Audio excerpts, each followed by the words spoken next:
All right, another book review. This one for Matt Dinniman's Dungeon Crawler Carl, being done with 7 a.m. morning light coming up. Right, it's when I have time in the day to do this. All right, so Dungeon Crawler Carl, my first ever lit RPG, progression fantasy, whatever, something that I've been kind of dodging for a couple months now, even though everyone's been saying it's the best thing ever, whether it be, Wandering In, or Dungeon Crawler Carl is the big one, or, name a different one. But it's always described as a video game in book form, and that sounds truly unsatisfying to me. And it sounds like it wouldn't narratively make sense to me or have me invested, really. And I guess where I'm coming from is I used to be aboard submarines, and when I'd run out of my own TV shows or books or whatever, after so long without internet, people would airdrop their whatever shows they had, and I would get animes sometimes. And those animes would be the ones where the loser guy would come into a fantasy world, and it would be like a video game where he's leveling up, he's getting gear, he's getting like followers, he's getting all of this stuff, and he's just going through. And I was always supremely uninterested in it. And maybe it's the anime like form. I never liked it. So that's why I kind of stayed away from progression fantasy as long as I could. But having Kindle Unlimited, I was able to get Dungeon Crawler Carl for free. Obviously, Kindle Unlimited is a couple bucks a year or something like that. But this, I'll try it. It's short, very low barrier of entry. Let me try it. And now that I'm 2 minutes into the review, let me actually talk about Dungeon Crawler Carl. Dungeon Crawler Carl. And I thought it was a blast, an absolute blast. One of my, favorite reads in a while. I'm going through I'd call it a reading slump, because I'm not able to get as many books as I used to, because I'm a lot busier setting up my life here in the States again. So I don't have as much time, really. But this, it was on a perfect event, like coalition of events happened, where I had like basically the full day where I could read the book, and all my stuff was at home, so I could, jump back and forth. And I finished the book in a day. It's short, it's snappy, and it lends itself to that kind of reading, especially if you're kind of like, I don't want to get into this heavy new world, or have to deal with these pretty crazy heavy themes, that kind of stuff. This was a blast. Now, why was it? So Carl is just a solid, fun character who is the everyman, really. He kind of comes into his own and kind of branches out in the middle towards the end, but he is, an experienced, kind of wise dude. Really, really, what is it called? I would say he's creative, very creative in his ability to enhance destruction and to get through sticky situations through his wisdom. And I really, really enjoyed that. But if it was just him, it wouldn't be as fun. Donut is his talking cat, who he took with him on this, let's call it, adventure. And she enhances the story like crazy. She brings so much heart. She is unlikable at first, but then she has a soft side and mellows out, and you get a really kind of a more complex character than I expected, which with a talking cat, especially if I looked at that goofy cover.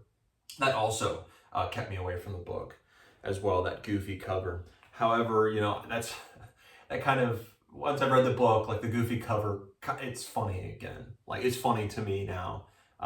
So, like, whatever, this book is great on that. I can't hate on the cover too much. It must suck for new people, because it was bad for me.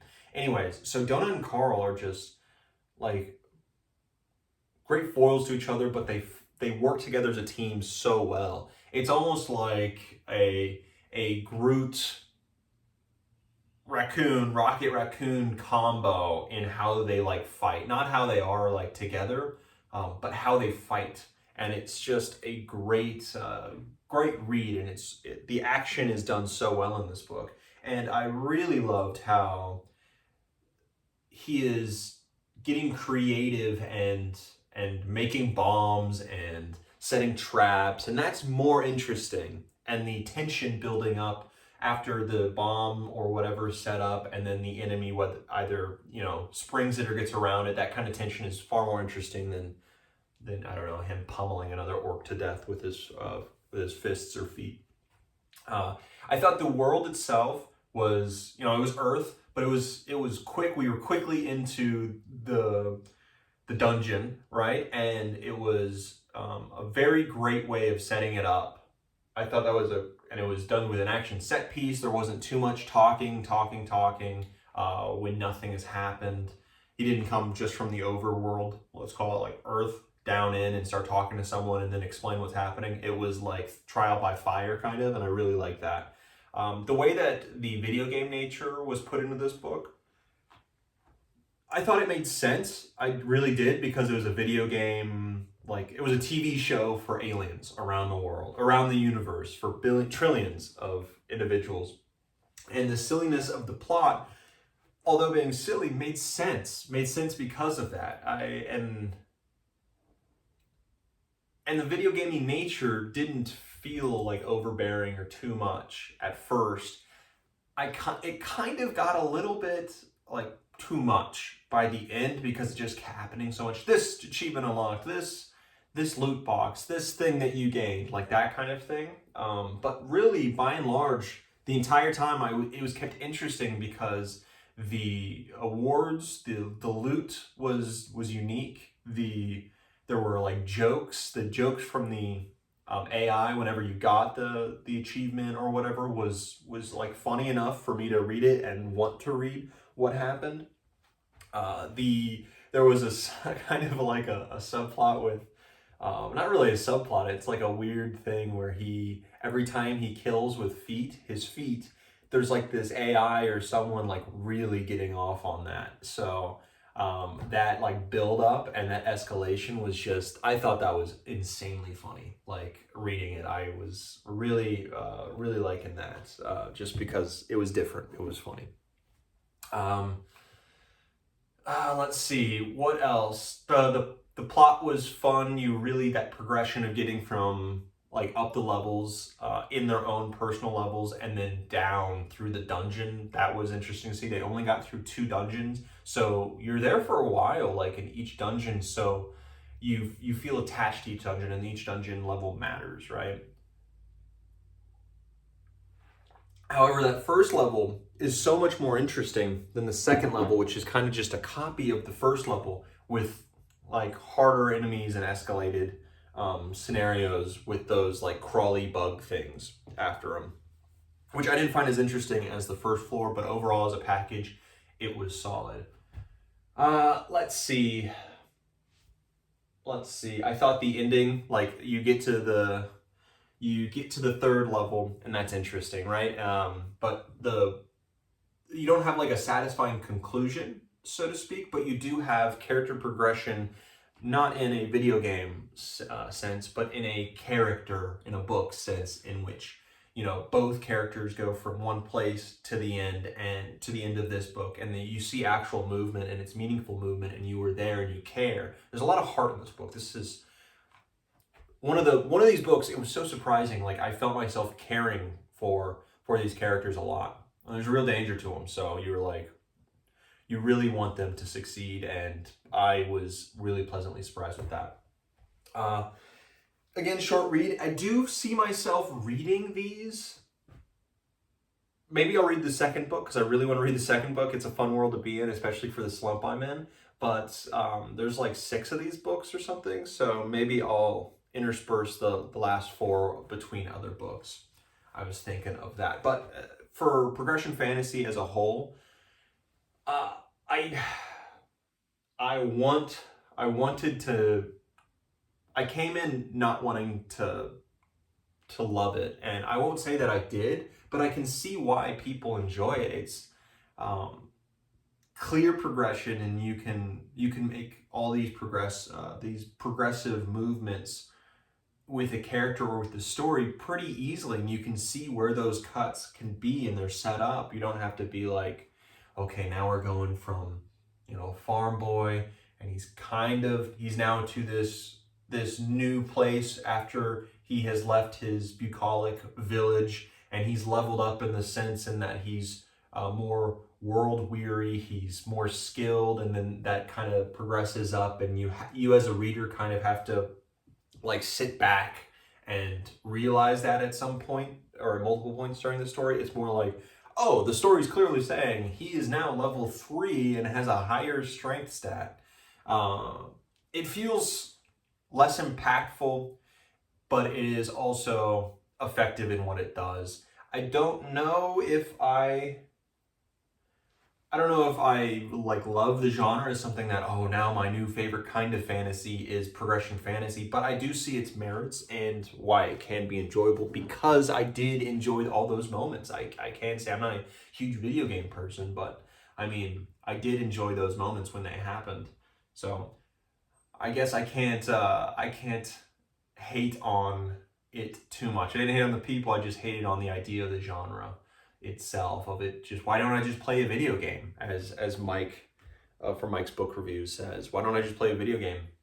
And I would say the same thing, but after reading it, there is these level ups, all of these things are geared specifically towards these characters who you wouldn't see in a video game. Like that's what I've always disliked about video games, is none of the stories ever matter to me, and none of it ever works or is as effective of telling a story as a book, let's say, or a movie or a TV show. It just doesn't work. It's a different kind of thing. Like, video games have their own things that they excel at in huge ways, but story-wise, I never feel the same.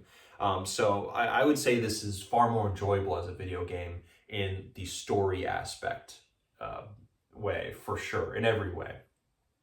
Video games, I would want something else from it, but I was always the video game player who, would play just for multiplayer and mostly for multiplayer and to beat others. But anyways, off on a tangent. Really enjoyed this book, except, all right, I forgot about this. Whew, I'm towards the end of the video and just getting to it. So this book touches on the second level. They touch on like political, I hate it when books do this, when they get really political. And this book did that. When they got to the weird dwarf things that were anti-vaxxers, and it was very heavy-handed in its anti-vaxxers, and like these were meth head hillbillies, but in a fantasy kind of sense, right? And I was like, where is this coming from? Like, the whole vax thing hasn't been an issue until recently. Like, when was this written? And then I looked and it was September of 2020, and I was like, oh, so knee-deep into COVID or the vid. Whatever, I'm not going to be monetized anyways. I don't try, so I think that's a problem now. I hope this doesn't get taken down for it or flagged. Anyways, and I thought, this feels so, like, rough, and it's written in the perspective of a person from 2020 about the vaccines, and not, let's say, now, if you look at the conversation over the vaccines, it's very multifaceted, lots of points on both sides. Everyone has a point. I don't want to get into the politics, but there's a lot there. And this just felt like an oversimplified and like hateful one-sided view. And I never liked that for anything. So like I didn't enjoy that at all. And it really took me out of that book, but it didn't last forever. It was like 50 pages, let's say. But that, plus the video game stuff kind of getting old towards the end, kind of brought it down, but it brought me down only 1 point for a 9 out of 10 book, which is hard to do. 9 out of 10, especially on this. This is a fantastic read. I would recommend to absolutely like anyone, video game lovers or not, right? Even book lovers or not. I think this should hit it big, hit it bigger than it is. And I really enjoyed it, and will probably be reading the rest of the story unless it really craps the bed. All right, on to the next book.